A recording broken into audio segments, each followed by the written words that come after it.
Okay, I think we're good.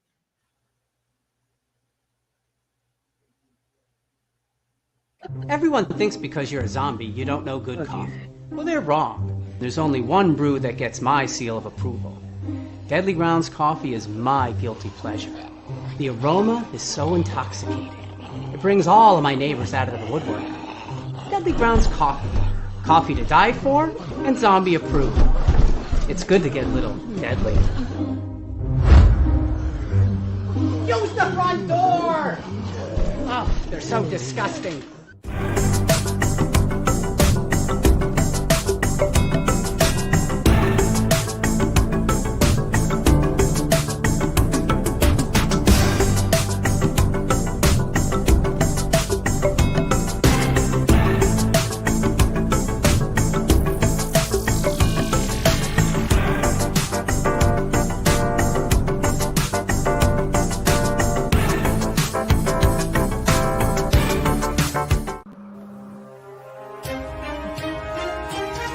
The Dorkening and all affiliated shows are not intended for anyone under the age of 18.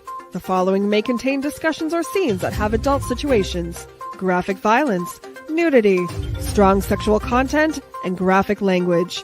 This show is intended for mature audiences only. Viewer discretion is advised.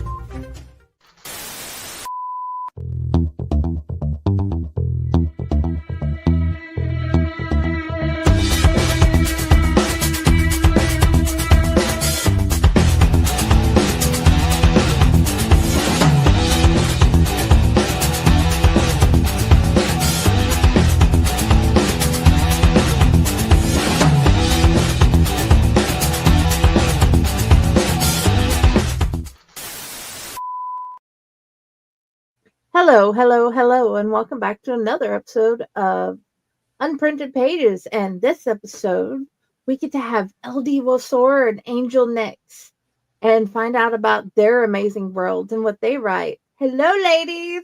Hello. Hello. Can I just make one correction? It's Wosar. Wosar. Okay. LD Wosar. Yes, I have mispronounced it a lot. I apologize. But I am trying to throw your books at everyone I can get to. So, yes. So, welcome back, LD Wosar, and welcome to the show for the first time, Angel Nix. Thank you. Thank you, ladies. And also, Welcome, Miss thank Angel. you for writing and giving us worlds to hide into. With pleasure. Gotta let the stories out. Otherwise, I would probably go a little insane. With the amount of stories you have written and published this year, Angel. Yeah, I don't. I understand that. So, well, I look at it this way. My muse is making up for lost time because I got COVID in 2020, in August of 2020. And from the end of 2020 to the end of 2023, I barely wrote 69,000 words. And I had to push myself to do that. This year I've written over 600,000. Or 2024, I wrote over 600,000. Yeah. I'm like, how did I manage to do that? No, I am confused. Where last year I released my least amount of books I have ever released. And I think I literally only released 3 books last year. That was it. 3 books. Wow. Hood of Sedna, Coveted Hood, and Dulce V, and that was it. And if I'm missing any, then I don't know. I think those are it. And in all, I've been in like 4 anthologies or 5 anthologies, and that's about it. So yeah, I probably have written any anthologies. You're always welcome to be in any of our anthologies, ladies. If you want to write something about adventure, you can join us. Any short story. I have actually jumped on the anthology train lately. I have 2 coming out, and 1 in July, or 2 coming out about the middle of this year that I joined as their charity. I had a brain fart there. they're charity anthologies. And then another one I joined because she was just talking about how she was still looking for some authors, and I liked the idea. And I was like, "Ooh, I could write for that." Oh yeah. And then I got talked into a shared world. That's a Beauty Beast retelling I with can't do them share set in world. different countries. That is amazing. Well, I'm trying to write to where my characters don't have as many accents and speak foreign languages and stuff. Because Google Translate has been my best friend lately. Yeah. Between Scottish Gaelic and Spanish, you would think I'd be fluent, but no. Mm-mm. and then you add in Rainer, and it's like he starts out speaking German. Reiner is German, Or yes. Reiner, sorry. I suck at pronouncing And the names. audiobook, the dude that did the audiobook for Texas Blood nailed it. Oh my God, his Reiner Wolf is just, he got the pepper everything. Reiner is kind of a dick, so I don't know how Jared can be with him that long. I would have killed him a long time ago. Jared's not your normal anything. Okay, so if you want to write a short story, D&D-esque adventure story, I have put this everywhere I can. It's due the 1st of February. You are welcome to join us. Send me a link when we're done with this. Send me a link to the information through Facebook, through Messenger, and yeah, because I play D&D. I actually have 2 different campaigns now that I play. So yeah, I could definitely write a D&D-esque short story. Okay, cool. I will send you the thing afterwards, and then for everybody else listening, I have put it in all our pages. I promise you could find it if you tried. And if you ask, I will send you the information like she has. But anyway, ladies, okay. I think the first question I should ask with the new books you have added, because you have added more since last time I've asked this question, and it's probably been a year since I've asked this question or more. For Lori, out of all the characters you have written, and you can count not published yet if you like, but are written and ready to go, what character would you like to have coffee with, or any type of drink you prefer, and talk with?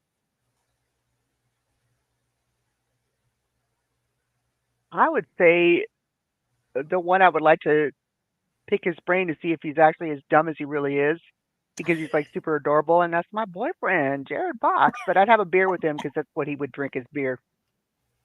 Sounds Yeah. about right. What about you, Angel? I would drink a Diet Coke. He would drink beer. Oh man, it's probably a tie between Kane Bordeaux, who is the author of the Blackwater Pard in my Nola Shipper series. He's in the second book. Well, he shows up in all of them, but his book is the second book, Scarlet Roses. Or Maddox, my sexy demon from The Devil's Air, and I drink whiskey, so we'd be drinking whiskey. That is awesome. Okay,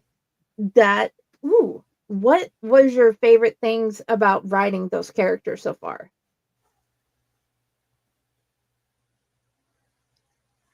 You go first, Angel. Well, with Kane, Kane is Cajun. I kind of loosely based my Cajun characters after my grandfather. He was Cajun. He was from Louisiana.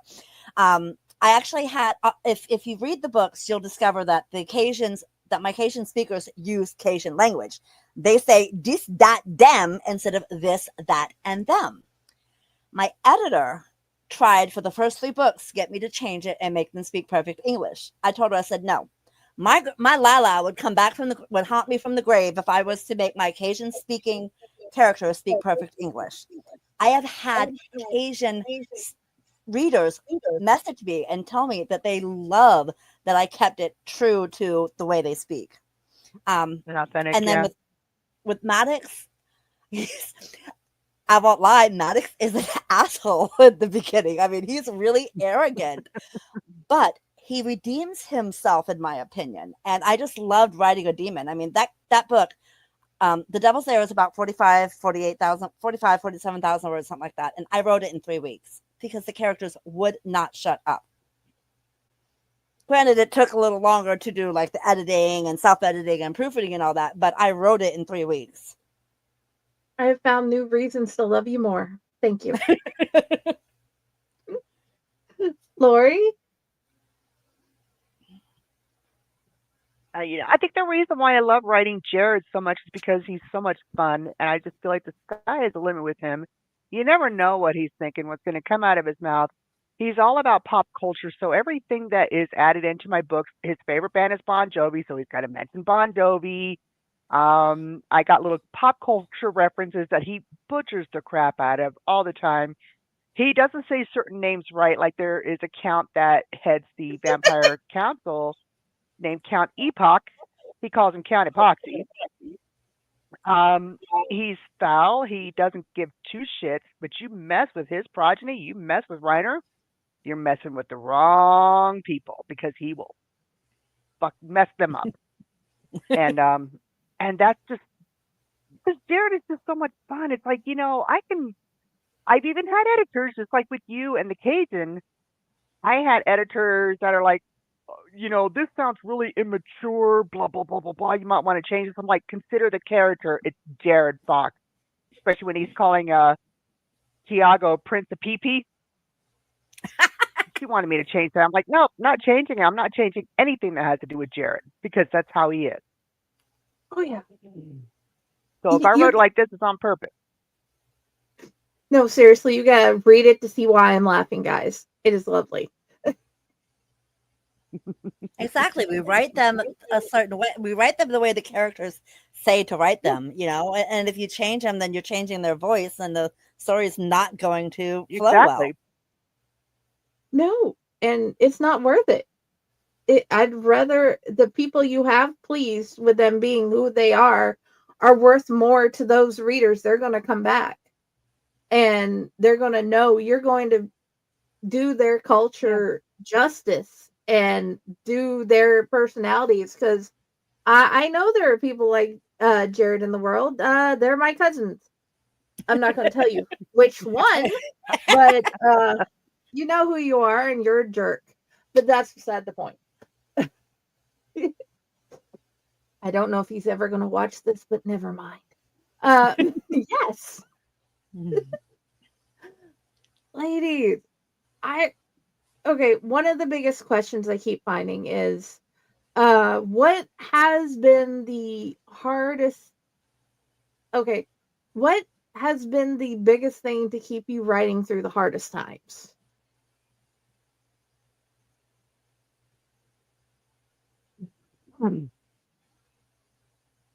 I would say definitely last year was my mental health wasn't really at its best. And when you're down to a certain degree, the voices aren't calling out to you. You're not in the mood to write. A lot of the times too, it had to do with my work hours. I mean, I was working during the day. I was working 10-hour shifts. On my days off, I didn't feel like getting on the computer. I think there was just so many issues last year that I just wasn't feeling it. I wasn't in the mood to write. I dropped out of a few shared worlds. And then now because I'm rebranding, all of a sudden it's like the worlds open up and I want to write everything. So I'm like, now I'm ecstatic to get it done, get this duet done. Although it's like I wanted to release that as a whole series, starting with Texas Blood and then the second book and then Dulce V and then Guerrero V. My PA's like, no, let's just keep it as a duet. But I'm like, release all 4 of them now. Okay, whatever. So I'm eager to get Elena's story out there.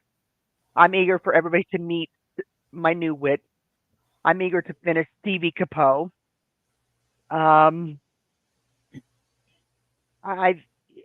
There's just so many things that could block a writer from being able to write what they really want to. That was mine. Sorry to be a downer. That's okay, but the whole point of it is to let writers know that I say we as writers, because all of us have those points where I just don't even want to try to write. I just want to curl in a ball and give up. Oh yeah. So being a downer is okay. What about you, Angel? Honestly, I think what keeps me going, not just because, the characters are just screaming in my head and want their stories written, and I have some that are, they're jostling for attention, but my readers. I used to have a larger reader base, but when I took that basically a 3-year hiatus, I lost a lot of readers, but I still have a few that have stuck with me. And they randomly message me and ask me how I'm doing and ask me how writing's going, and those little Aw. touches are enough to keep me. It's like, you know what?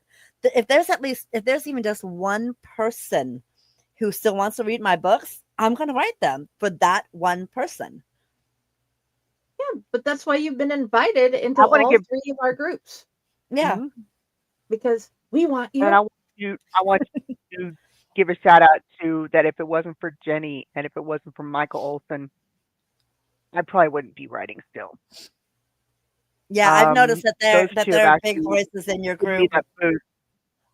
Oh my gosh, yes, I don't get it. yes, they're I have phenomenal so people. many And groups that I'm in that I'm actually going to have to start weeding through them, and because some of them are groups that people haven't posted in like 3 years, kind of thing. Some of them are dead graphics groups and stuff. I've got to weed through and figure out which groups I want to actually stay in, which ones I don't want to stay in. Because I have a bad habit. If someone invites me to their author's group, a invites me to their author's group, I accept the invite, even if I've never read the author before. Because I want to support yeah, my fellow authors. But support needs to go both ways, Hence why you're yep. here, because I want to show you my support. I want to show you your stuff is worth everybody reading. Well, But thank also you. that's why I'm like, here, you want to post your stuff? Post in these 3 books, these 3 groups. These are our main groups, and more people can see you here. And And the you reason why have I write too is, oh, go ahead. I'm sorry. I'm like, you both have full permission to post anything you want in either of those 3 groups. You don't even have to ever ask again. Just Aw, post. thank you. You. What were you going to Because say, I mean, the Lori? main reason why I write is because you hear Jenny is so passionate about my certain characters, and I love having readers talking about my characters. I know I had a gob of downloads of Dulce V last month. The exposure's there. Yeah, I want more people to become invested in my characters. I'm not in this business to make a lot of money. neither am I. But it'd be nice. Oh, yeah, of I course. love writing. But Never gonna stop. exactly. I've been writing since I was a teenager. I'm 52 now. I don't think it's ever going to stop. Oh, at this point, I don't care if my stuff gets read. I am published. I can take it, but Yes. I have reached one of my goals as a parent. I've been published with both my girls now. Aw, And my that's oldest awesome. has been published in 2 anthologies with her art. And Oh, Oh, I've that's nice. awesome. and I'm like the proudest mama ever, but I've reached a goal. I found the perfect group of people, and I appreciate you guys. I appreciate all of them being part of that perfect group.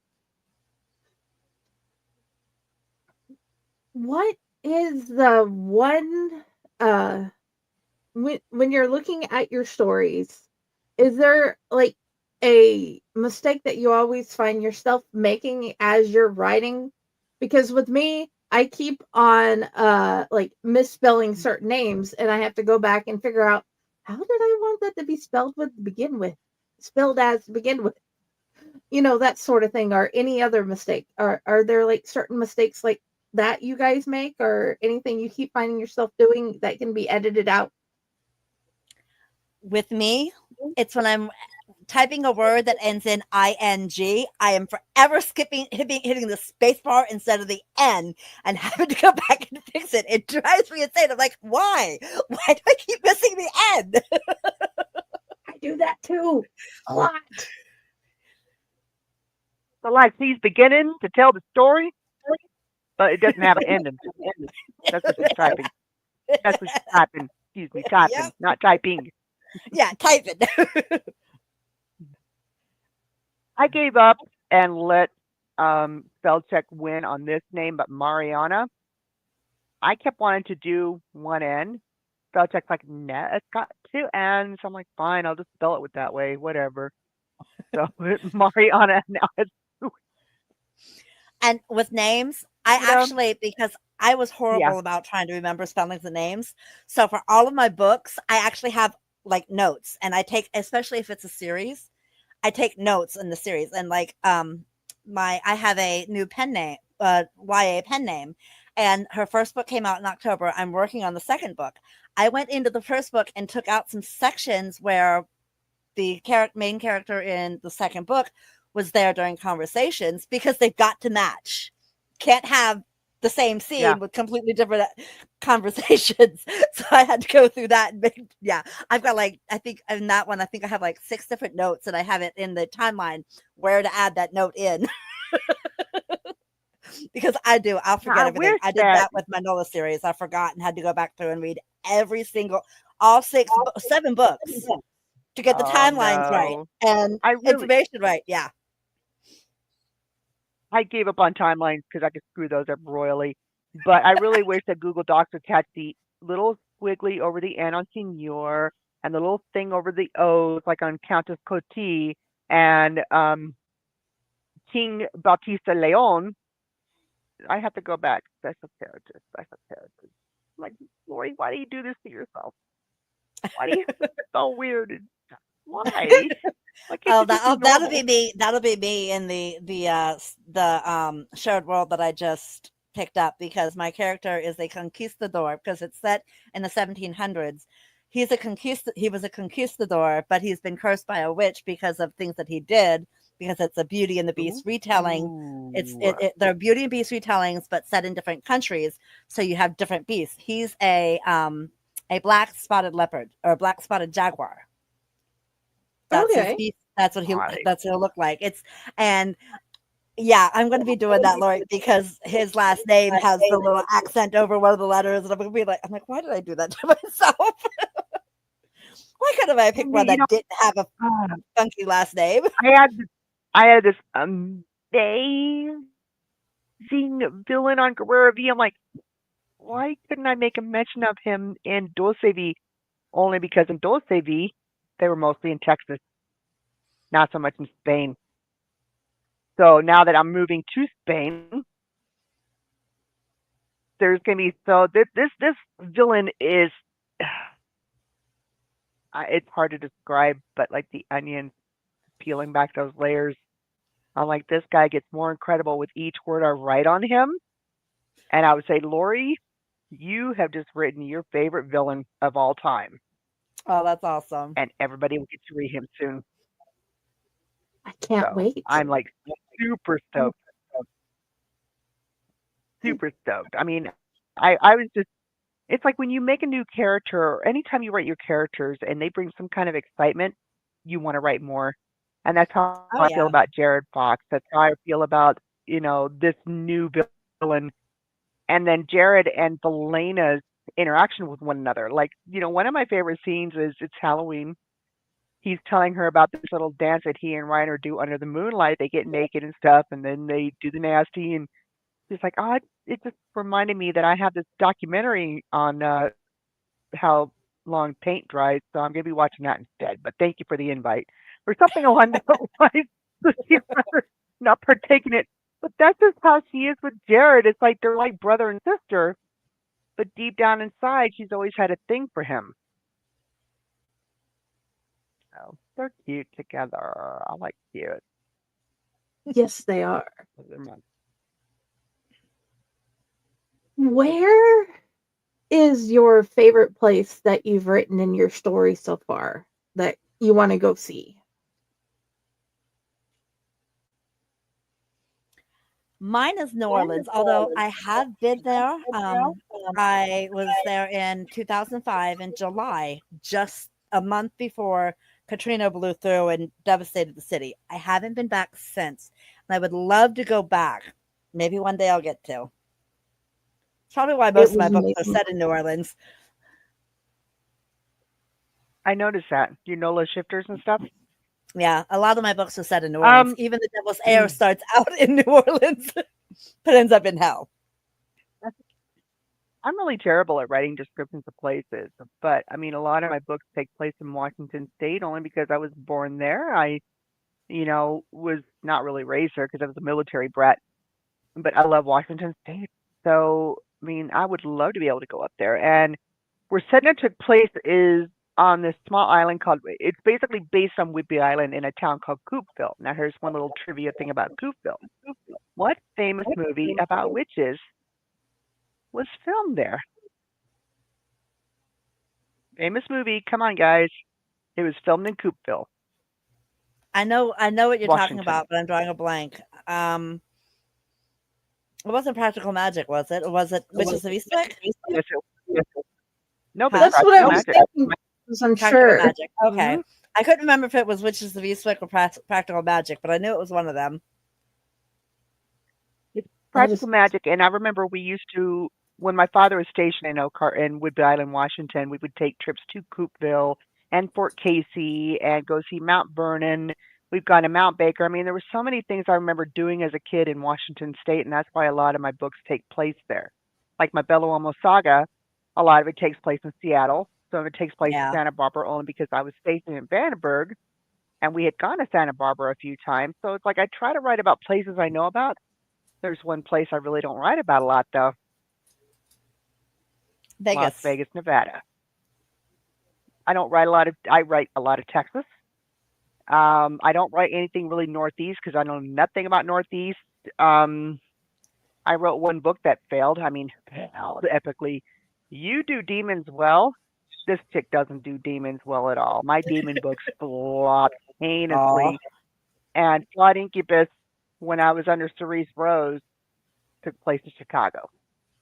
That's where my husband's from. So I had to represent. But yeah, my demon books did not do well. Flawed Incubus was a huge flop. I mean, I got a lot of reviews on that, but a lot of bad reviews. Sigil Angel, tank. I mean, tankity, tank.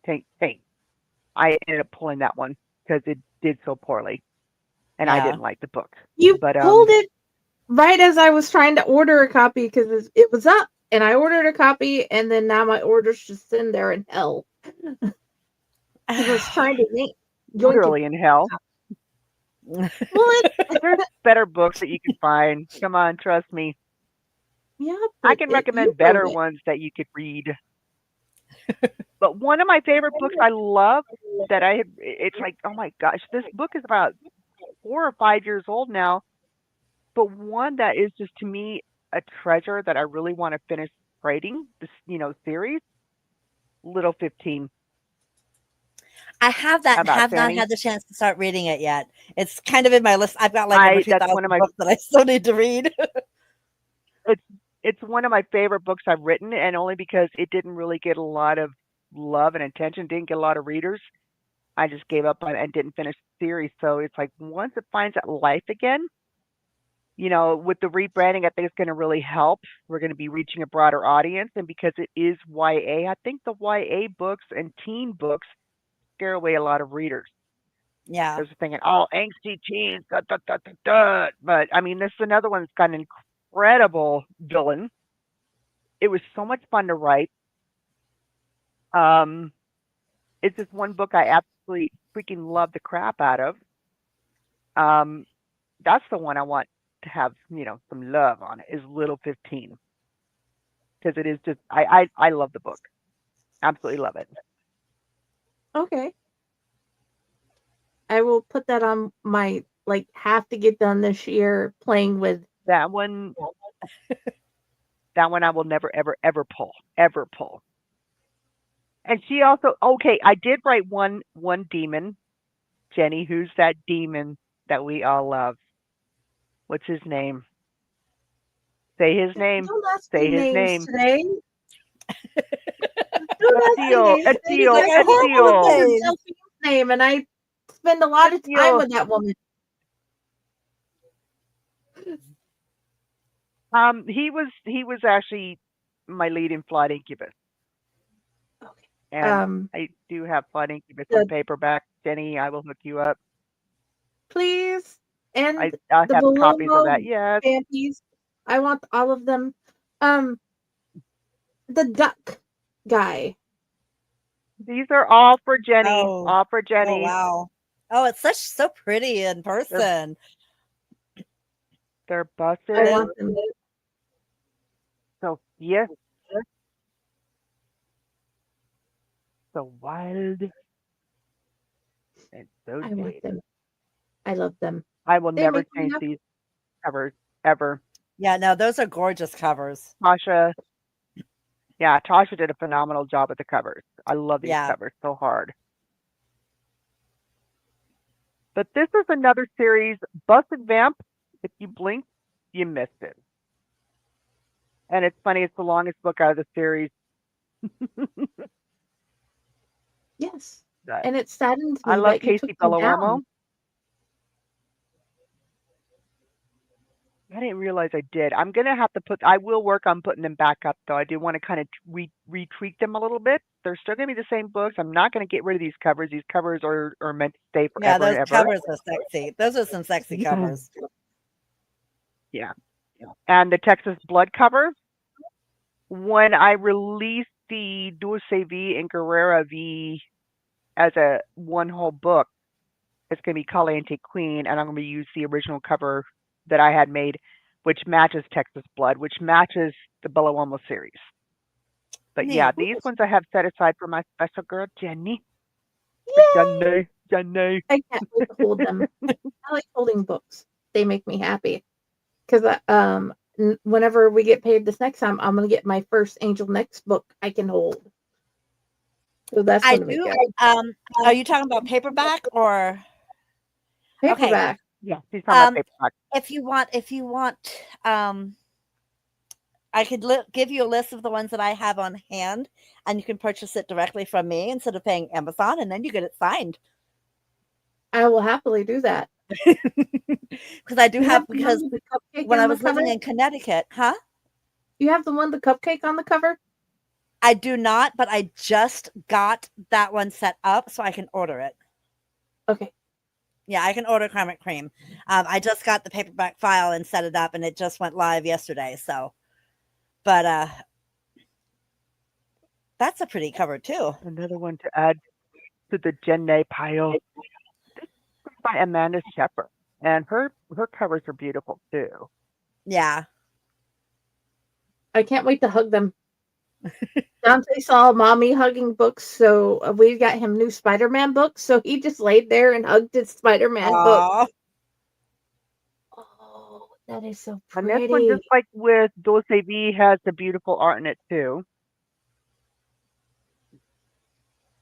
I mean, this was one book I actually really loved, but you know, I don't. So yeah, I'm gonna add the that onto plan the is Jenny pile.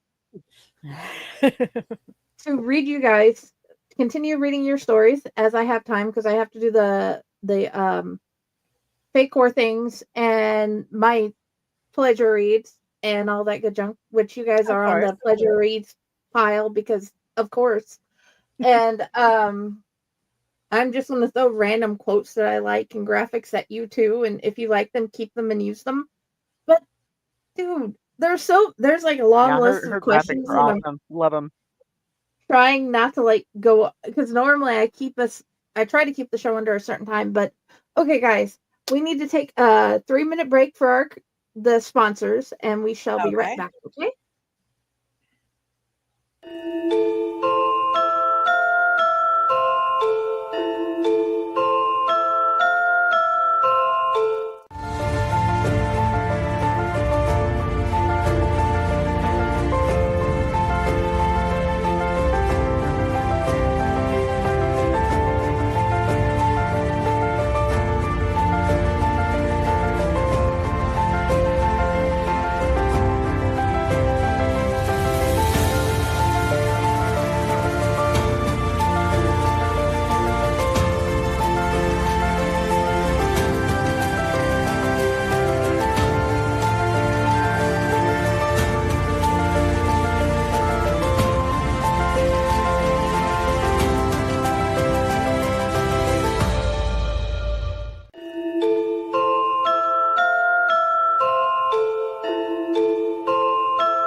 Greetings and shabebans. We are the Retro Reductibus Cephala Podcast, a long-form bi-weekly show that celebrates all the things that made growing up awesome. Yeah, that sounds good, but I don't know what all those words mean. I think what Parasite Steve's trying to say is that on Retro Redoctopus, we explore a range of retro goodness, from toys, video games, and movies, to cartoons, and even snacks and school lunches. Oh. And we do it all with a positive spin, a slew of killer guests, and some very adult language. And you know what else is cool? No. This crazy show is part of the Door King Podcast Network with new episodes every Tentacle Tuesday. What's that? And if waiting 2 weeks for a new episode gives you a sad, know that we drop bonus episodes all the time, like the off-format Crow's Nest and an interview series we call The Brig.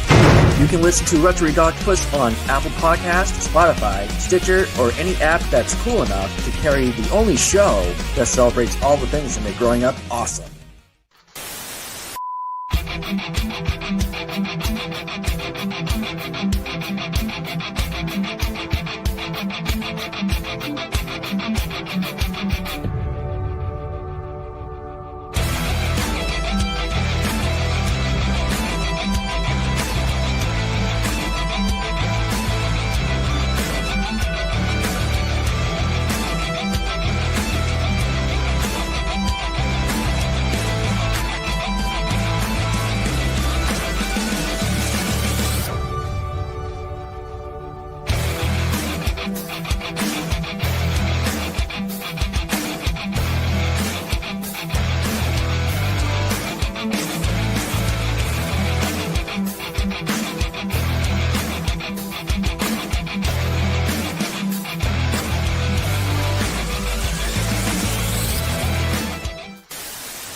Hello and welcome back, guys. A visitor. Hockey. Woo, pretty baby. Hugo. Yeah, pretty giddy. Hi, Hugo. Camera, Hugo. You make me miss my Lunar. You're so beautiful. So, okay. He's like, I We're still just want gonna- down right now. Yes. He's like, I don't like this. There are people. That's okay. During the break, I have two little dogs. One was laying over here next to me asleep, and he jumped and yelped. I was like, "Oh my gosh, he must have had a bad dream because nobody touched him." But he just he freaked out. Like, oh, poor baby had a bad dream. Now he's back to sleeping underneath the blanket again. So I guess he's okay. Oh, That's good. yeah, he's taking off. He's like, he doesn't like to be picked up. I'm surprised you let me hold him that long. I can But understand that's that. not bad business. That's not bad business. Your baby's gorgeous. I can't post pictures of mine anymore. Are you guys plotters or pansters or a mix of both? Panther. I'm a panther. I'm pretty much a pantser. I mean, I might take make loose notes about what I think the story, the general story idea, and like the character names, but beyond that, nope. I've tried plotting. That's Ooh. my note. But Me too. yeah, that's gonna be for the Island Stream series. I have a story behind this though, and when I mentioned it to my PA, it's like I'm with that because it's gonna be an honor to my mom. My mom had given me the name Island Stream, and of course, when I mentioned that to CJ, she's like, "Oh, it reminds me of that Dolly Parton song." I'm like, "Yeah, I know, Islands in the Stream, blah blah blah," but it's not like Islands in the Stream. So it's a regent, and because I love Jane Austen, it's kind of got that little Jane Austen vibe too. That's So going to be so much fun. that's part of why I make my women the way they are, is because I can't write weak women. I can't unless they are meant to be weak. I think because I'm not weak. I don't see a No. pretty boy and go, "This is my Yeah, I husband." can't write weak women They'd either. be all like, "Nope." I mean, they may have Elena gone would be through like, some "Well, crap, I'm gonna climb up but they that still tree have a and then I'm gonna backbone. drain them." They have to have a backbone. I just, women should not be weak. Agreed. And I can't write reverse harem either because it's like, I think I'm old school. My brain doesn't work with like a girl and 40 guys, and It's like I'm a I'm like a one woman, one dude kind of chick. And that's You completely know, and I okay. love triangles. Yeah. And then Stevie's But like, you know the nah, thing, I want all of them. pretty much. Yeah. Except Rowan Shaw. She'd rather see Yeah. him dead. But he's hot. Most people. Dude, Jim has just looked at my phone and called him an asshole and explained ways he wished he would die. And then, because I was listening to the original, and then you put the others out, and he's like, wait a second, something's changed. And then then I finally was able to explain to him, oh, well, it's an alternate universe. Yeah. Yeah. And I was talking with my friend I mean, I'm, Kyle, and he's like, I would love to read these books too, but I'm like, okay, they have audiobooks out. I just found out Angel Nix does have audiobooks, so I didn't know Yes. until that conversation. I'm like, Yes, most of you my can books, find I've got out. a few that aren't in audio yet, like Consumed in Flames, which is the third of my Phoenix, because I only recently got the cover done. And the person who had done the first two was supposed to do the third one, but she kind of disappeared off the face of the earth. I don't know if something happened to her. She had messaged me and told me that she was going to her son's wedding and that she was almost done and she would have it finished the following week. And that was the last time I'd heard from her. I tried messaging her through ACX. I tried both emails that I had for her, nothing. So I finally had to contact ACX and tell them, look, this is what's going on. I need this contract severed so that I can find a new narrator for this book because she's disappeared. She's not, and I finally got it all back. So, and now that I finally have the cover made for it too, because the person who was making the paperback cover, she was having some issues and couldn't get it right. So I finally just gave up for a while, and then I got a cover artist that I'm friends with. Told her she only charged me $50 or no, $20 to do the paperback. No, maybe it was 50. Yeah, 50 to do the paperback. So I wasn't going to complain. That's a good deal for her to do the paperback file for me. So, Oh, yeah. well, if I had my way, Jonathan Ricardo would do all my books. In fact, that's probably how it's going to be because he's just phenomenal. I mean, he did the first one he did for me was Scarlet Peacock. The Peacock's Lament. He did both Hood of Satan and Coveted Hood. Nailed the Stevie Scottish Brogue. And now it's like he's backlisted, so I have to wait to have Delay Feed done by him. Because all of a sudden it's like, when you find a good narrator and all of a sudden they're getting work left and right. yeah. Like, oh, dang it.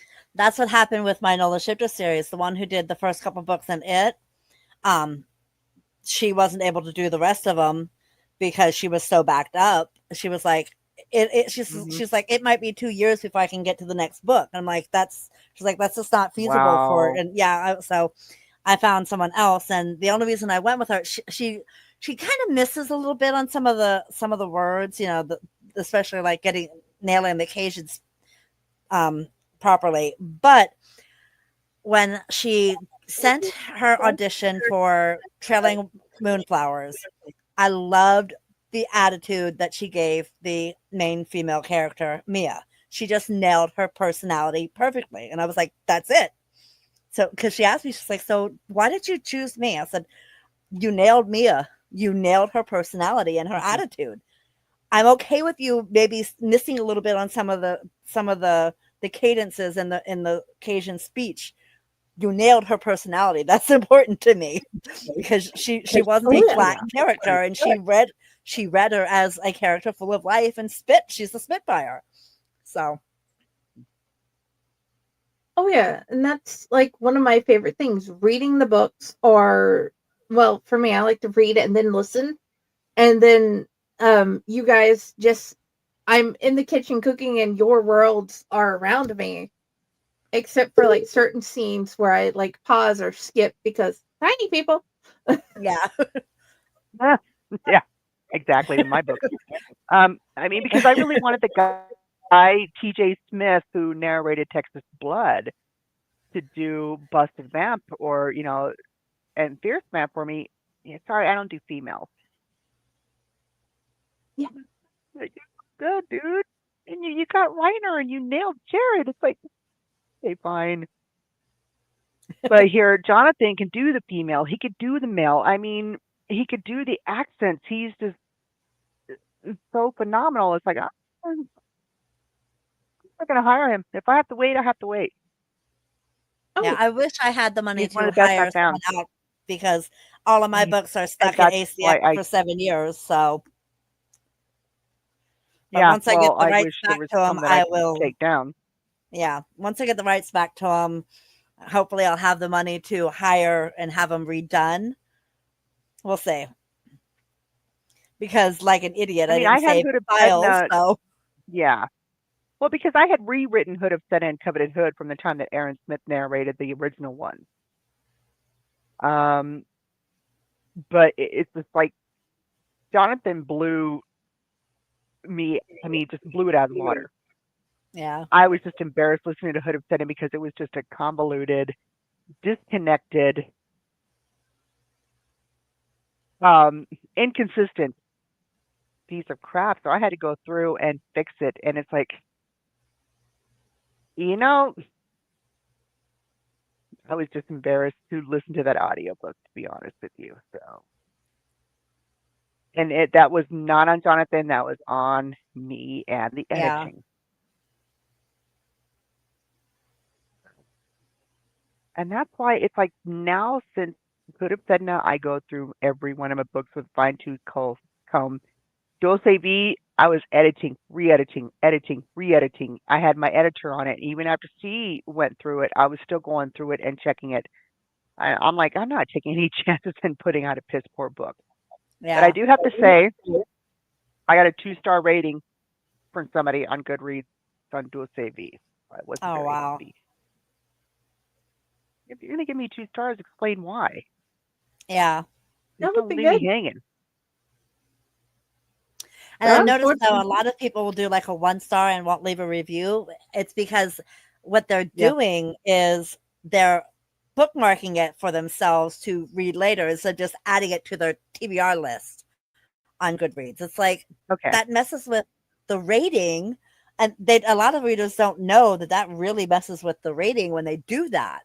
But it's because they plan on going back to it and will read it and then change their rating and their review when they're done with it.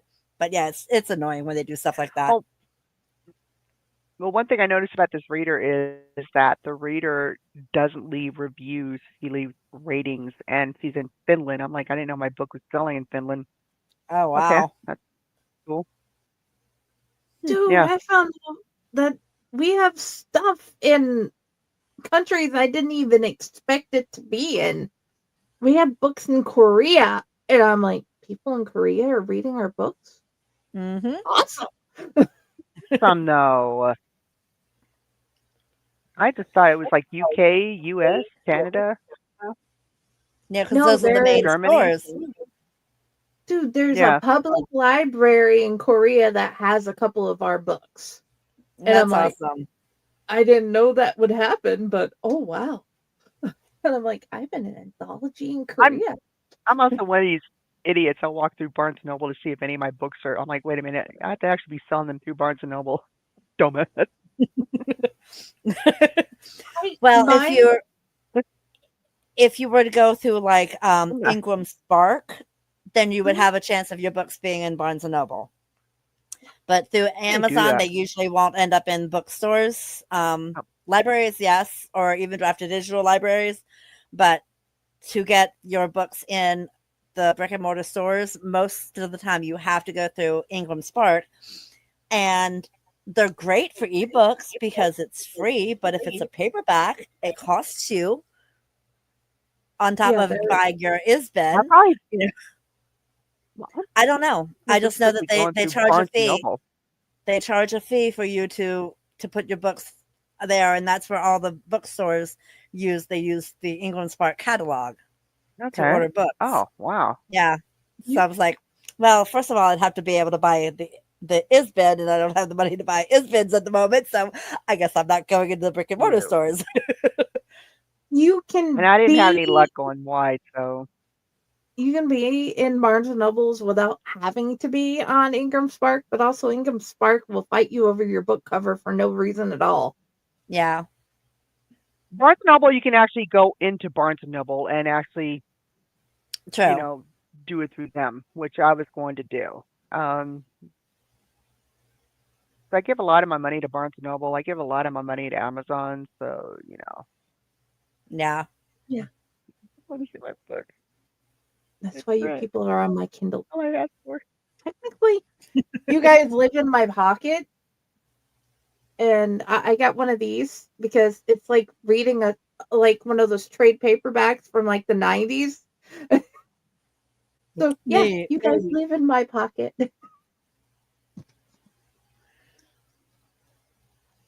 Admittedly, though, I order more vinyls than I do paperbacks. I love my vinyl collection. I wish I could blast something right now, but I can't. What is your favorite dessert? Cheesecake. Any kind of cheesecake. I'm a dessert girl. Ben and Jerry's is my weakness. Anything chocolate, death by chocolate, chocolate, chocolate, Oh, chocolate. yeah. But if I had to Chocolate. Oh, choose yeah. also, Absolutely. Got to have the chocolate. yeah, I'm an apple pie fanatic too. Love apple pie, apple cobbler, anything fruit pies, period. So I just like dessert. The only thing I don't like custards. I do not like flan. Okay. What is your beverage of choice? Diet Coke Depends on the time and of coffee. day. I drink a lot of coffee. Depends on the time of day. Earlier in the day, of course, I drink coffee, but I can only have decaf, which sucks, but oh well, at least it's still coffee. And then Coffee. I used to just drink water, plain water, but then I started buying the zero sugar flavor packets. And I call them my flavor roulette because I put them in like I'll put a bunch of different ones in the box, and I'll just grab in there and pull out one. So I never know what I'm gonna have to drink. But I have to have my Arizona green tea every day. I buy a Ooh. 12-pack. As soon as it's gone, I get another 12-pack. I gotta have one of these every night. So this is probably, yeah, this is an addiction, I think. I don't blame you. I get the pomegranate green tea and then I make that and drink that. Oh wow. I love pomegranate. But in the summertime, I make a lot of sun tea. I love tea. I do Kind too. of more refreshing than soda. But then again, Yeah. here I live where it's like 115, 120 degrees in the summertime. Yeah. And not just in the summertime, you get that in September too. Yeah. Technically, In just September, but technically it's been fall. chilly. It's been chilly here. I think this Yeah. morning when I went outside to have a mug, it was like 41 degrees outside. Oh wow, So it's that been is getting chilly for chilly here. Nevada. That's definitely chilly Mhm. for Vegas. We're for Vegas. Reno though, they get snow and stuff up there. Oh yeah, So Reno is because there's higher elevation, but for it's Vegas, mountainous. that's Yeah. definitely chilly. Yeah. Mhm. Where's your favorite place to write? Right here I usually in my actually, as a bedroom. matter of fact, I write on my phone all the time, and I'm usually sitting out in the living room because I don't want to seem antisocial. But it's so funny because my situation is odd. I was going to be homeless. I'm in the process of divorcing my ex. We've been separated for years, but he and my mother-in-law was like, I'm not letting you be on the streets in Connecticut. No, come on down here. We'll figure something out. So but usually she's on her phone. We'll have something on TV. She's on her phone. He's on his phone, and I'm writing. So it's like I don't even Wow. zone out. Yeah, but we're still not technically antisocial because we're all in the same room. But it's Well, hilarious. I'll multitask. So see what you'll see here is that's my office. Those are Mhm. monitors. There you go. So during the days that I work or the nights, I'll be multitasking. Got my laptop over here, and if I'm doing portals or whatever, or I can like, ooh, take a couple minutes. Ooh, I gotta write this chapter. or I'll make covers, or I multitask. So I write when I'm at work, depending on the workload, how busy it is, how slow it was. Like last night, we had no work. We're sitting there, we're waiting for calls to come through. So I'm like, look, it's a perfect opportunity to get some writing in. That doesn't happen all the time.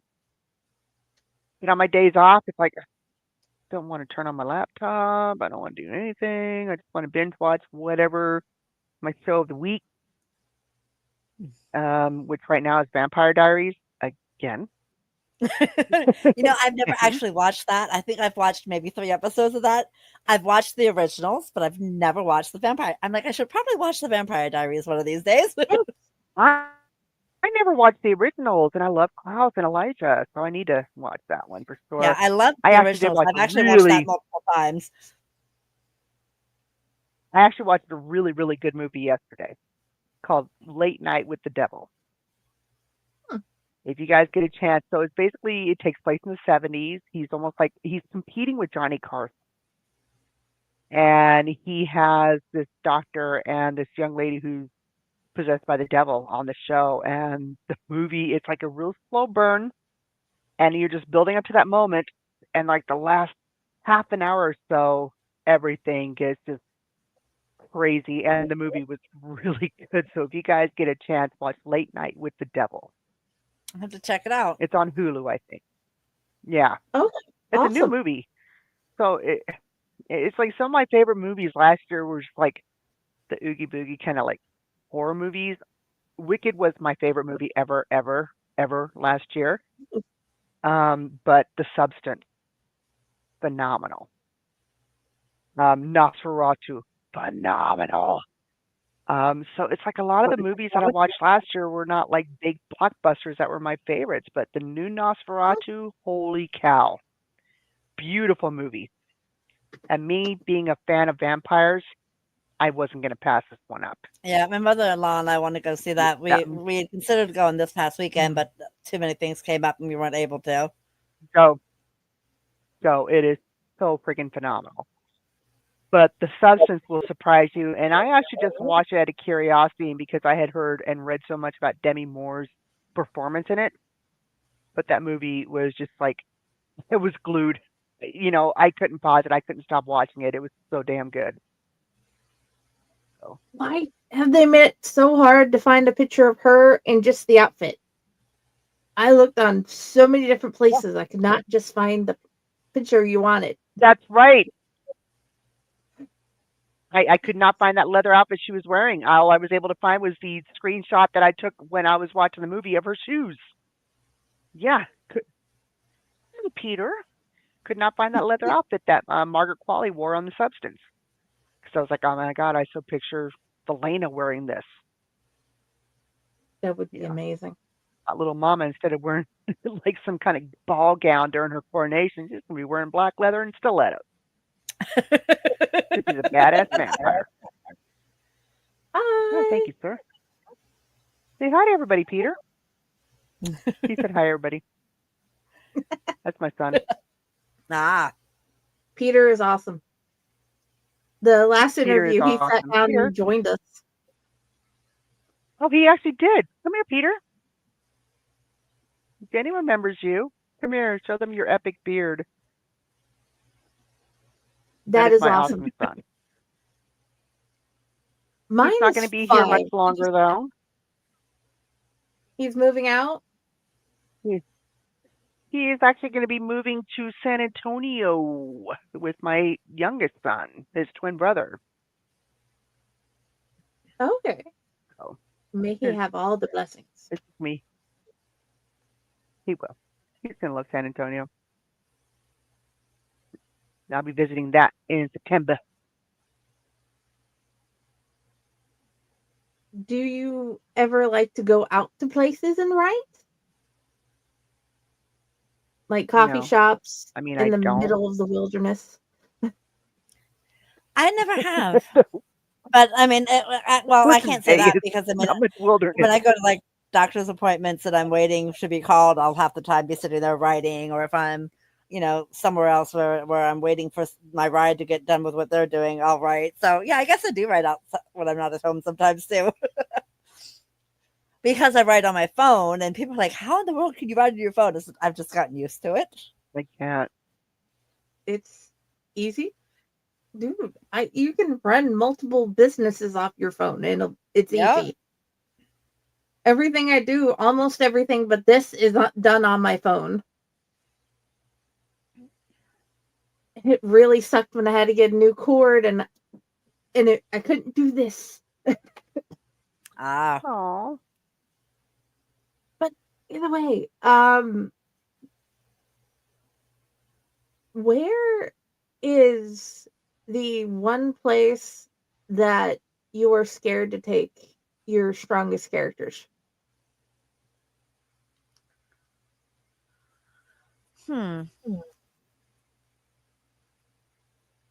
That's a good question. Same. I don't ask normal. I'm so tired of the interviews with the same questions over and over. Since I haven't had an interview with you before, Angel, I'm throwing some of the normal questions Oh yeah, in. no, that's But fine. I don't want to ask those questions that every other interview has asked you. Yeah. Well, actually, I have my Twisted Fate series. I just finished writing the third book. It comes out in March, and that ends the trilogy for the first main character, Ariana. It's her story. The other three books are the fourth book is her sister's story. The fifth book is an associate's story. And then the last book is her great grandfather's story. He's a demon. That one, I'm kind of scared to write that because he's going to end up in the Fae realm where he finds his mate. And I'm kind of scared to write it because I'm hoping I get it right. Because I've never really written, I mean, I have one scene in Twisted Lies where Ariana goes to the Fae realm with her mate because he's Fae, but I've not really made a setting in the Fae realm, and I have a couple of books that are Fae related that I'm planning on writing. So this going to give me that experience. I just hope I get it right.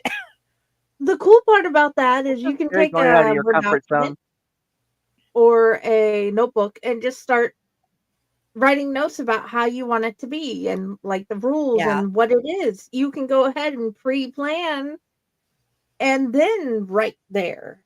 Yeah. Or you can be like me and just don't even follow the rules, break them all, write what the hell you want. That's what I tend to do. I mean, hello, my demons, most people when they write demons, they're evil, vile, they're evil creatures, and mine aren't evil. They're sexy as fuck. They just happen to live in hell and be demons, but they're sexy demons, Whereas the only one I've written so far, because it was the one from my nightmare, he was evil and he killed both of them. So yeah. I think the scariest thing I did as a writer, and it was like in one of my earlier books called Frayed Wings, when I had the villain kill an 8-year-old child. Oh wow. It was just how she was. She was mentally completely unhinged. And it was her way of getting back at the hero, Kit Weston. And I remember my mom ready. She goes, "Why did you kill Skylar?" I'm like, "Mom, it was to push the book forward." I said, "Because you have to consider the villain. There's certain things you don't want to cross boundaries." And I'm sure people probably read it going, "Oh my gosh, she totally hates kids. That's why she killed this kid in the book." I love kids. I'm a grandmother. Okay, I love kids. Love my own kids, not other people's kids.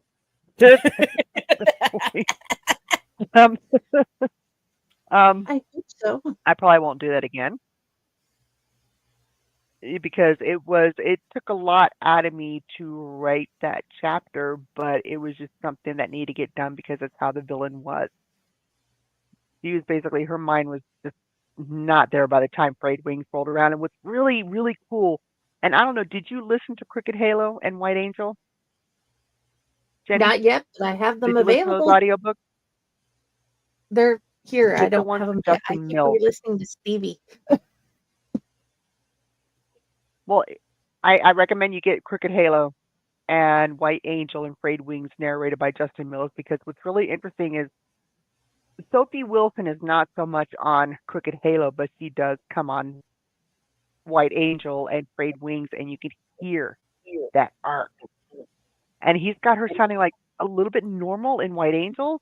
It's like with each progression, each chapter she's in, and then come Frayed Wings, she's just like gone. He took that character arc just over the edge, and he nailed it. And it was just so fantastic what he did with Sophie. And that's why I recommend, if you listen to that trilogy, listen to the one narrated by Justin Mills, because Okay. he did such a fantastic job, especially with that villain. And when I wrote Logan Wilson, I was picturing Henry Cavill, because I was in love with Henry Cavill at the time, and I was just picturing that voice of Henry's when I was writing Logan. All of a sudden, here comes Justin. Hey, I see you got some food there, and I'm mighty hungry. Oh, that's just so mean, kitty cat. That was the voice he gave Logan Wilson. I'm like, fuck. So now when I'm writing Jared, I kind of I think of Logan Wilson. Yes, So you probably noticed that a whole bunch of your audiobooks were just like randomly bought during the sale and then more afterwards. I think the only ones I'm missing are the last 3 of Casey's and Texas Blood, because I'm trying to do those in order. I will hook you up with the promo code. So let me know. I don't have the redone Fierce Vamp, and I don't have Busted Vamp on audio, only because my narrator duked out on me, and I Okay. decided after that not to hire him again. Don't blame you. He was going to charge me, he was going to charge me a lot of money to do Fierce Vamp, and I'm waiting and I'm waiting and I'm waiting and I'm waiting for chapters. And I said, okay, he's gone way past the due date. I need to, I said, something's come up. I get this lie saying, oh my God, I'm going through divorce, this and that, which I'm not. I just want to break out of the contract. He broke it like that. And only because he didn't record anything. And he was also one that admitted he didn't like my book, so it didn't surprise me. There's a special place for him to go. Bye. If you don't like reading my books, then don't accept the offer. Yeah, exactly. Because that what that does to an author's complex when the narrators couldn't think of any of my books that they liked. I mean, he tore Chrome Poppies apart, and that's another one of my favorite books. Dude, and that was one where my granddaughter is amused. Chrome Poppies is great. She's That's like one of my faves. He's on my Audible. No. Anyway, let's talk about happy things. What is your favorite audiobook that you have out, Angel? I'd probably say Wild Lilies, mainly because it's the first audiobook I had, and it's the first book I ever wrote. Okay. I wrote it in 2017, and it's so funny because it was not supposed to be a series. It wasn't even supposed to be set in New Orleans. This book was supposed to be set in a small town in Montana. But I was talking with a fellow author about my idea, and I jokingly said, hey, maybe I should set it in New Orleans instead. She lives in New Orleans. She was like, yes, do it. So I was like, okay, fine. I'm going to change the setting. And then as I'm writing book 1, other characters started screaming at me like, hey, we need books too. So it's actually going to be a 12-book series. I'm in the process of writing book 7 now. Book 7 is MM, and book 8 is an FF pairing. Nothing wrong with that. I don't care fun to write. Who's paired. Well, which gender's paired with what. I just want the story. And sometimes, dude, it's like Dr. Nairi Bakalian. Yes, they're all FF, but the story, you get the all the things that come with what has happened in their life, and they're just dynamic. And that has been I don't care about the pairing. I just I'm the want same way. If the story is there, I could care less what the pairings are. and that's why I've been so like addicted to LD Swords, and that's why I've started adding you into my pocket of 13,000 books. The really funny thing is I'm not kidding, 13,000, because at the beginning I'm just like, I need something to read, and the amount of free books on Amazon was like, wow. Yeah. So, and then they have Stuff Your Kindle days, and you can get like 100 books at one go. So yeah. Yeah. But dude, Yeah, I actually had Scarlet that's how I Roses end in up the getting most over. recent Stuff Your Kindle. That's how I end up with 3,700 something downloads for Dual Save V with Stuff Your Kindle. And I hope and Ash's Advent. Yeah. that was awesome, and I hope you didn't take offense to me saying, "Hey, this one's not working. This link is working," in the comments. I think Me it or was Angel? Yeah, no, Angel. I didn't realize that the link was broken, so I'm glad that you commented on it. And my dyslexic gentlemen say thank you for making audiobooks. They're dyslexic, ADHD, and autistic, so audio makes everything work a whole lot easier. So I do have, speaking of dyslexic, Justin Mills, who I told you about, is dyslexic. Oh, wow. There's certain times you could tell, but other times he's just so magically talented. You can't tell. oh yeah.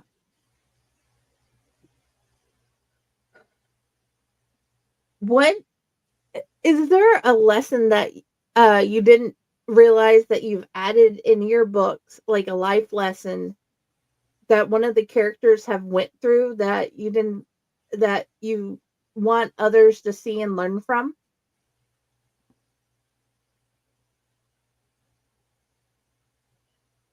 Don't be like Jared. No. With some of my books, you'll find that I do add certain things, like things that people can really go through, like in Midnight Orchids, she was in a 5-year abuse. Now this book actually was a labor of love, because a lot of what I put in it about her backstory loosely was relevant to my own history, but she was in an extremely abusive relationship for 5 years and got away. Mm-hmm. He stalked her. He found her, tracked her down to New Orleans, and but it shows that if you're willing to get out, you'll do whatever you can. She stole his car, grabbed the money, all money he had in his wallet, and then jumped on a bus and made a bunch of different routes until she finally ended up in New Orleans. And it was just like, give me the next bus out of here. I don't care which one it is, kind of thing. Mm-hmm. And so in a way that's and in Radiant Violets, the main character Casey was at a summer party and was drugged and sexually assaulted, and she ends up pregnant at 14, going on 15. Life lessons about how that can affect your life. I mean, she went from being not necessarily outgoing, but completely a complete shut-in. I mean, she was focused on raising her child, and she didn't really go out. She worked from home, but she's finally convinced to move to New Orleans, and that's how her life kind of gets better when she finally moves. So I tried to add a little bit of real life into all of my books, or most of my books anyway, because yes, they're shifters, but they're people too. Is how I look at it.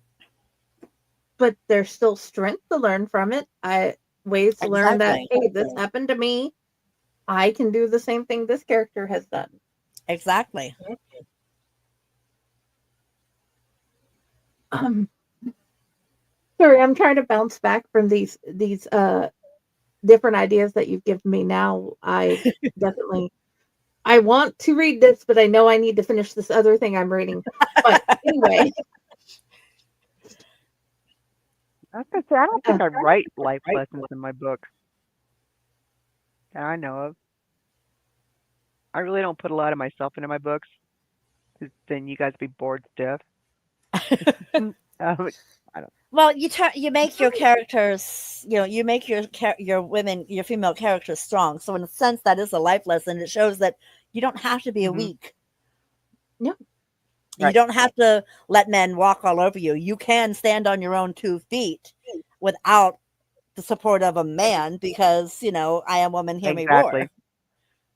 and ripping off Exactly. And certain that's why body I write them the parts way I do, is or perfectly draining fine. them.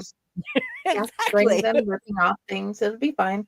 They're not going to bother you ever again. And I think it shows, yeah, I know, whatever. I could be like Miss Negative Nancy at times about certain things, but it also shows I kind of have a really twisted, morbid sense of humor too. Yeah, Like but the one also, scene in Dulce V where she's in the hotel room with the twins, the twin vampires, and they thought they would try to overpower her. At one point, I don't know why I wrote this, but I did. After she rips off the one twin's head, she's lying on the bed with the other twin, and she's like moving the one twin's lips like he's talking.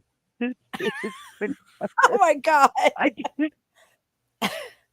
don't know what goes through my mind to write that kind of stuff. It's just like I can see this scene in my head, and I'm just like laughing to myself, going, "Oh my gosh!"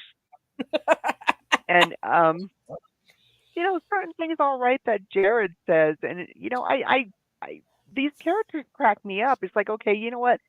Hopefully, readers will find this as funny as I do. Like, you know, And you in know what? Guerrero If V, they don't, then they're just not your readers. That's all there is to it. exactly. In Guerrero V, Jared is comparing the situation with the whole crown of Glacier Rojo with Goblet of Fire, Harry Potter. yes. And of course, Reiner has no idea what the hell he's talking about because Reiner doesn't watch movies and stuff. And then there's even another chapter to where he's talking about Belena and her love of cooking shows, and he thought the show Beat Bobby Flay was that they would have people come on the show and they would beat the crap out of Bobby Flay, but he didn't have any idea that it was about cooking.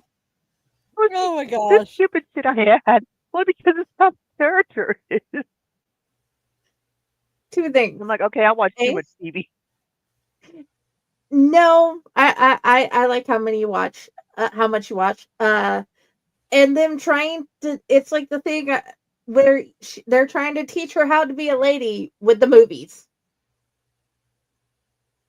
With My Fair Or in Lady. Casting Duck, where he's like giving play by play with him and the demon, and he's talking about how he cock blocks himself. That was like so much fun.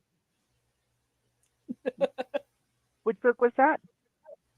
Cascade Duck, where The the dad Cascade Duck. comes Wait, in. Okay, it's not your favorite, but there are parts of that book that I absolutely positively love, and I'm not going to say no. I'm not going to say I don't love. So we're just going to agree my that favorite my favorite part was the botched up robbery in Cascade Duck. But one person actually reviewed it saying, "Oh my God, you shouldn't have all these names that are like so, similar sounding." Like I had Amon, I had Armand. I'm like, oops, my bad. And her name was Andy, but I couldn't tell you anything about what happened in that book. I just remember the head in the box. I just remember that. I yes, remember the non-consensual. Yeah, it was it was a gruesome book, yeah, and it took me three. parts of I it were wrote bad, that one in 2 or 3 parts weeks. of it were hilarious.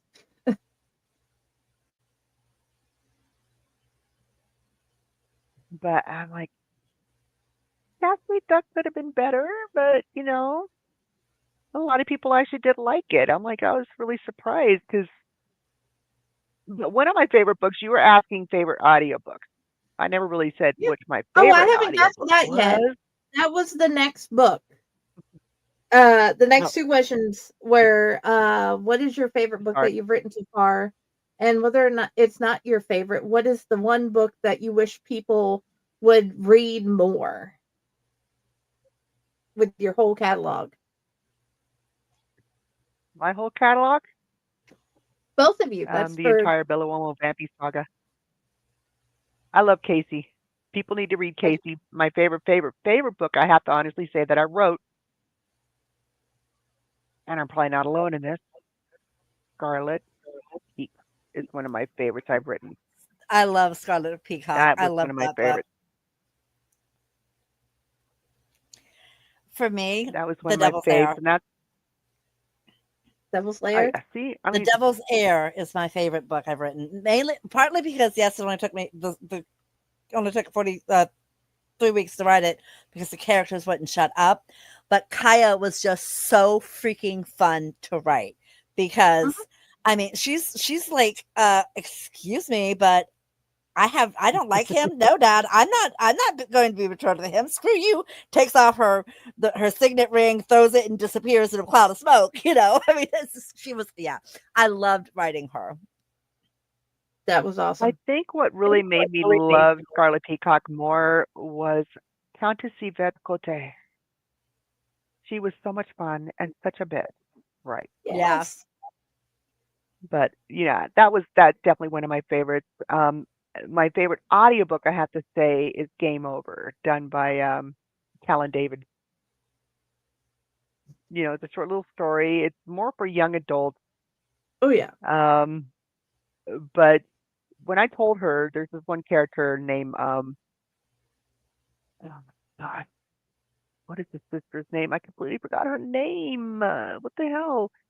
I said, make this girl as ditzy as possible, and the girl was like this, like, oh my God, this could not be more perfect. She needs to be dead. Okay? Like, oh my God. And she got the Valley Girl. She got the whole ditziness, and I forgot what's the character's name? OMG. What I forgot book? the mom's name too. That's pretty sad when I can't remember the characters' names in my older books. That's pretty sad. It happens to us all, I think. Names. Dude, I just got published, and like 5 or 6 of my like 10 or 15 of my flash fictions are in this new book that just got published, and I can't tell you what most of them are about. So yeah, I understand that feeling. I had to write down my new characters because I'm like, I was going to go with my old ones, and I'm like, oh, these are actually pretty cool names. So in the Island Stream series, it's going to be Mardella Quinn, Orion Lovelace, and Dago Payne. I'm like, those are really lame names now that I really look at them. I don't like them. I may have to chase the names. That's always doable. What Name. book are you? Which books do you hope people would check out more? Whispers of Hope. It is a light BDSM book, but I wrote it in 2019 for a cancer awareness anthology. And once the anthology was over and I got it back, I finished fleshing it out. And I love the book. I love her story. She's in her early 30s. She cancer runs in the family. Her mother died of it. Her grandmother died of it. Her aunt had to have a double mastectomy. She gets the bad news that she's got it in one breast and potentially in the other. And the gentleman that she ends up being in a DS relationship with, I mean, she's liked him for 5 years. He's like kind of one of those things where they liked each other from afar situation for a while. He helps her through the process of she makes the decision to just have double mastectomy done because she doesn't want to have to go back later on and have the other one done because chances are she'll end up having to. And she hates her body because, you know, she had a nice rack and now she has nothing. And he helps her to realize that she's still beautiful. So that's one book that I really wish readers would give a chance. That is awesome. Mine's easy. I would just say Texas Blood because that's, second to my favorite, to Scarlet.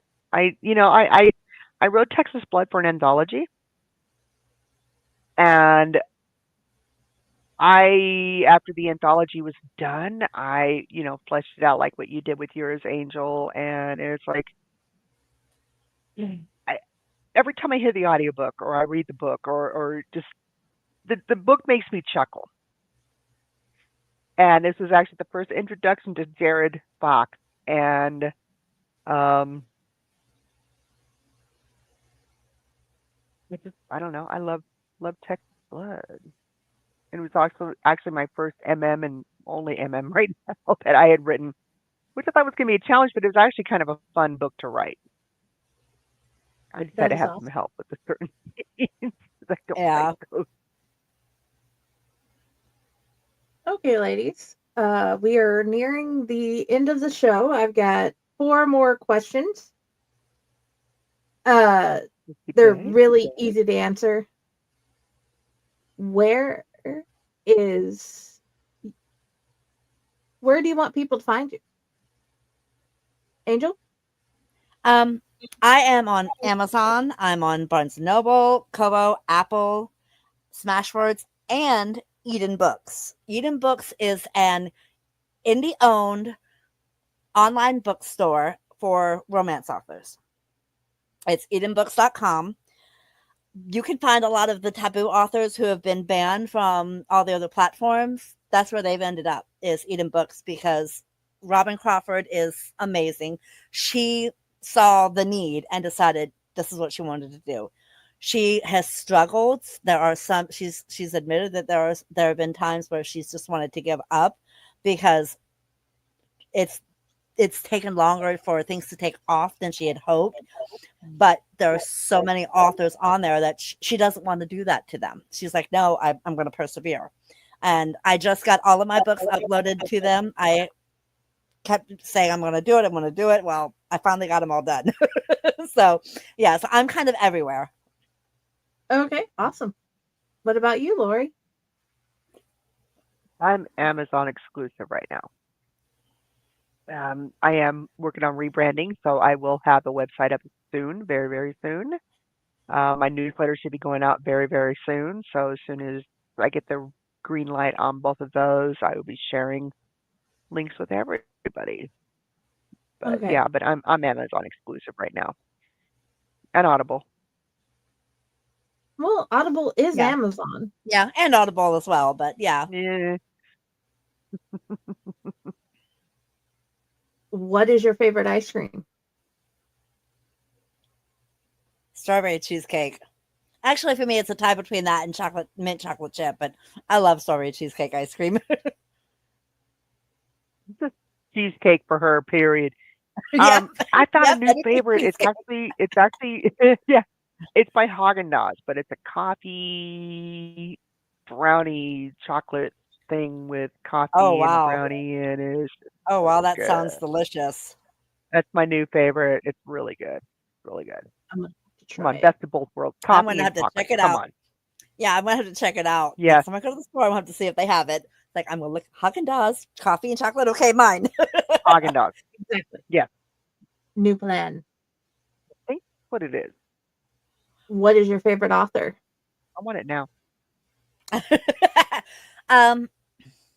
Patricia Briggs is probably at the top of my list for one Ooh. reason.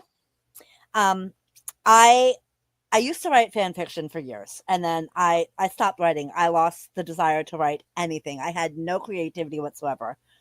I picked up a copy of Moon Called, which is the first book in her Mercy Thompson series, at a thrift store. It just sounded interesting, so I picked it up. I read it. I devoured it, and then started reading every single book in her series, along with her Alpha and Omega series. I've read almost every book in it as well.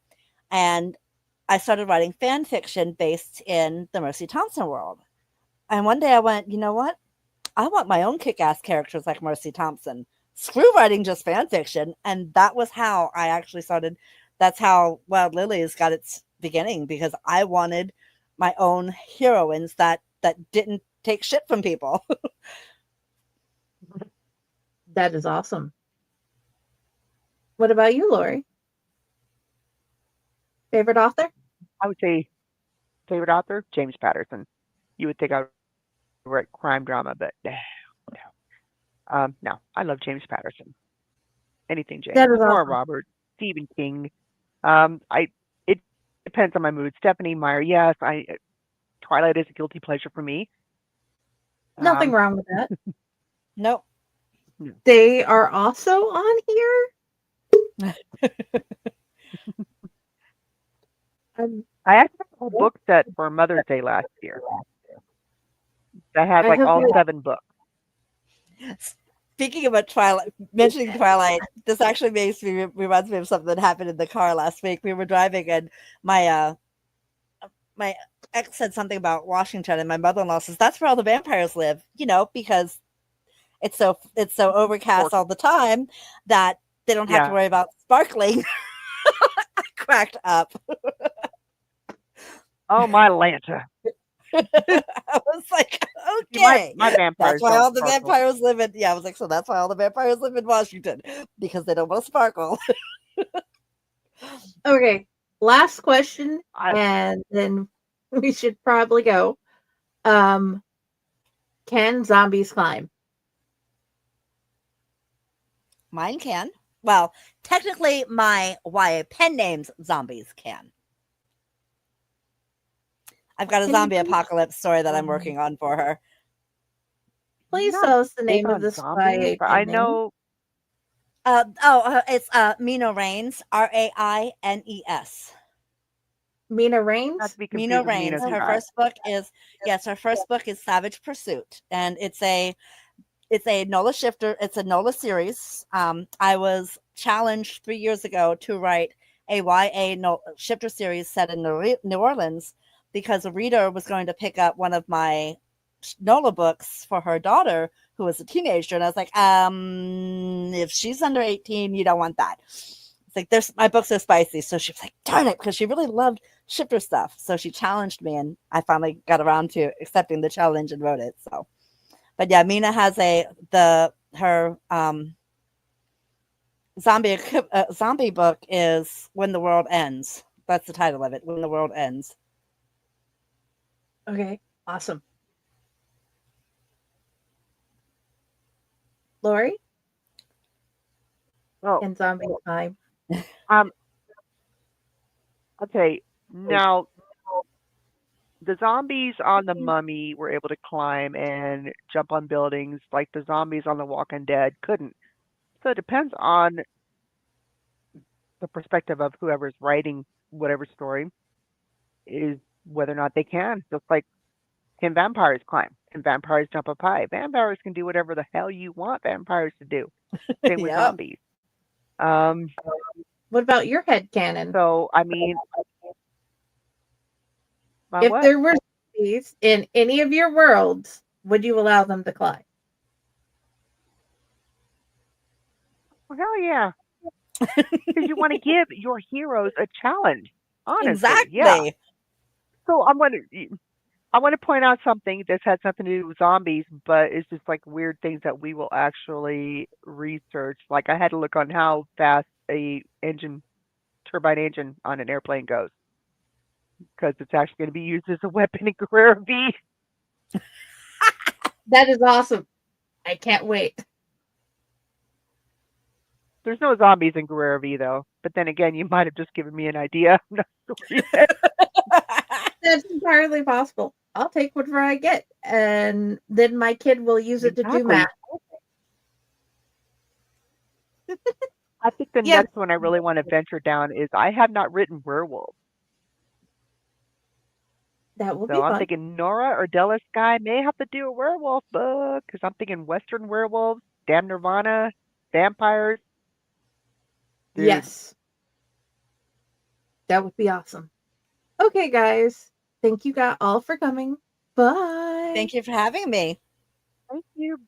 And if you guys, if you'll stay after we do the last video and in recording, I have a question. Okay? Okay.